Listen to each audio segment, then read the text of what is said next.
जेठानी की love marriage. Sunaina अपने छोटे से गांव में अपनी बुआ के घर आई थी। वह एक छोटे शहर से आई थी जहां उसका परिवार एक मध्यम वर्गीय जीवन जीता था। सुना था कि गांव के लोग पुराने ख्यालातों वाले होते हैं, लेकिन उसे किसी न किसी बहाने इस बदलाव का सामना करना ही था। बड़े शहरों की भीड़भाड़ और तनावपूर्ण जीवन से दूर कुछ समय के लिए गांव में शांति से रहना उसे अच्छा लग रहा था।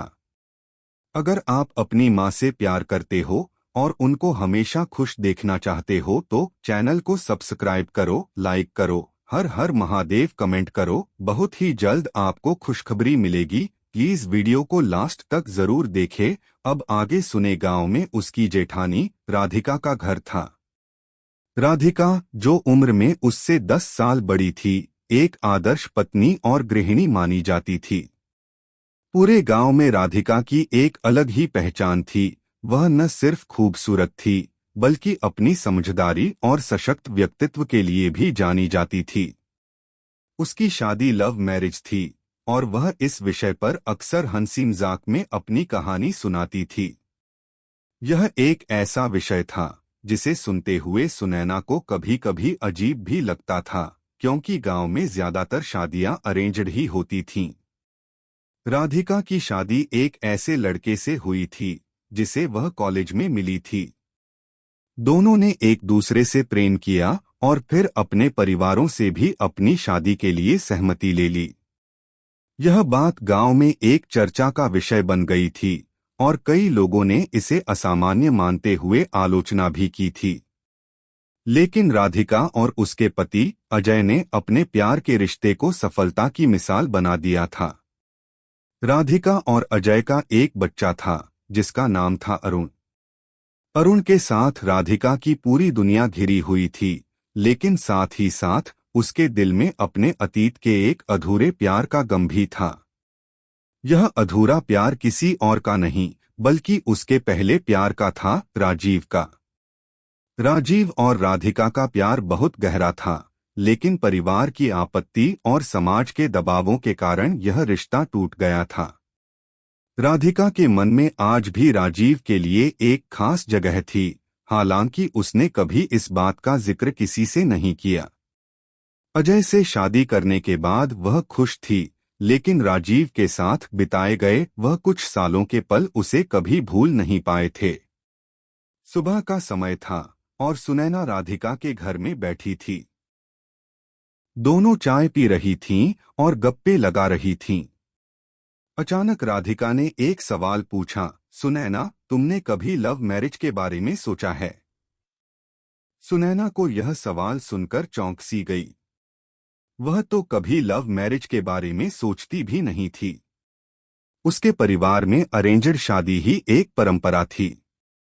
लेकिन फिर भी उसने जवाब दिया, नहीं, सच कहूं तो मैंने इस बारे में कभी ज्यादा नहीं सोचा। मेरे घर में तो हमेशा अरेंज्ड मैरिज ही होती आई है। राधिका हंसी और बोली, लेकिन मैं और अजय भी तो लव मैरिज ही थे। हमें भी यह कहते हुए काफी दिक्कतें हुई कि हमारे प्यार को स्वीकार किया जाए, लेकिन जो सच्चा प्यार होता है वह किसी से डरता नहीं। सुनैना को राधिका की बातों ने सोच में डाल दिया। क्या वास्तव में प्यार इतना सशक्त होता है कि वह हर तरह की मुश्किलों को पार कर सकता है? क्या वह खुद भी कभी किसी को इस तरह से प्यार कर पाएगी? गांव में रहते हुए सुनैना को राधिका और अजय के बीच के रिश्ते को और करीब से देखने का मौका मिला।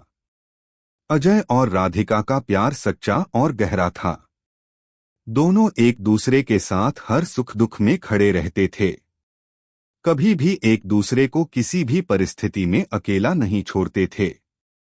यह देखकर सुनैना को एहसास हुआ कि सच्चे प्यार में विश्वास करना चाहिए, लेकिन क्या वह कभी ऐसा प्यार पा पाएगी?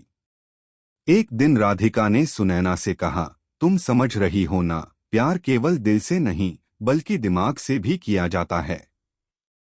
हमें अपनी भावनाओं को समझने की जरूरत होती है और यही बात हमें रिश्ते को मजबूत बनाने में मदद करती है। सुनैना को अब यह समझ आ रहा था कि प्यार केवल भावनाओं का नाम नहीं था, बल्कि यह एक मजबूत आधार भी था। यह तभी सही होता है जब दो लोग एक दूसरे को समझें, एक दूसरे के लिए समर्पित हों और सबसे बढ़कर एक दूसरे के सपनों का सम्मान करें। गांव में रहने के दौरान सुनैना की मुलाकात एक युवक से हुई जिसका नाम था विक्रम। विक्रम भी किसी सूरत में गांव में रहने आया था और वह एक बेहद विनम्र और समझदार व्यक्ति था। शुरू शुरू में सुनैना को विक्रम में कुछ खास नहीं लगा, लेकिन धीरे धीरे वह उसे समझने लगी और दोनों के बीच एक दोस्ती का रिश्ता बन गया। एक दिन विक्रम ने सुनैना से कहा, मैं जानता हूं कि यह थोड़ा अजीब लगेगा, लेकिन क्या तुमने कभी लव मैरिज के बारे में सोचा है? सुनैना के चेहरे पर एक हल्की मुस्कान आ गई। क्या तुम भी यही सवाल पूछने वाले थे? विक्रम मुस्कुराया और बोला, मुझे लगता है कि हमें अपनी जिंदगी का चुनाव खुद करना चाहिए। अरेंज्ड मैरिज भी ठीक है, लेकिन अगर कभी दिल से प्यार हो तो उसे स्वीकार करना चाहिए। सुनैना को विक्रम के शब्दों में कुछ ऐसा था जो उसे अपनी खुद की भावनाओं से जोड़ता था। क्या वह सच में किसी को दिल से चाहती थी? क्या यह विक्रम हो सकता था? समय बीतने के साथ सुनैना और विक्रम के बीच एक गहरा रिश्ता बनता गया। विक्रम ने कभी भी अपनी भावनाओं को बलात्कारी तरीके से सामने नहीं रखा, लेकिन उसने हमेशा सुनैना के विचारों और उसके सपनों का आदर किया। यह चीज सुनैना को बहुत प्रभावित करती थी। फिर एक दिन विक्रम ने सुनैना से अपने दिल की बात कही, सुनैना, मैं तुमसे बहुत प्यार करता हूं। क्या तुम मेरे साथ अपना जीवन बिताना चाहोगी? यह सुनकर सुनैना की आंखों में आंसू थे। उसे महसूस हुआ कि यह वही प्यार है जो राधिका और अजय ने अपने जीवन में पाया था। क्या वह इसे स्वीकार कर सकती थी? क्या वह अपने दिल की आवाज पर भरोसा कर सकती थी? सुनैना ने धीरे से कहा, मैं भी तुमसे प्यार करती हूं, विक्रम। यह पल उनके जीवन का एक नया अध्याय था, जहां प्यार और समझदारी से उनका रिश्ता नया मोड़ ले रहा था। राधिका और अजय की तरह सुनैना और विक्रम का प्यार भी परिवार, समाज और खुद के विश्वासों से परे था। यह एक कहानी थी उस प्यार की जो दिल से शुरू होता है और जब सही समय आता है तो वह हर बाधा को पार कर जाता है। कैसी लगी आपको कहानी? प्लीज कमेंट करो, लाइक करो, सब्सक्राइब करो। धन्यवाद।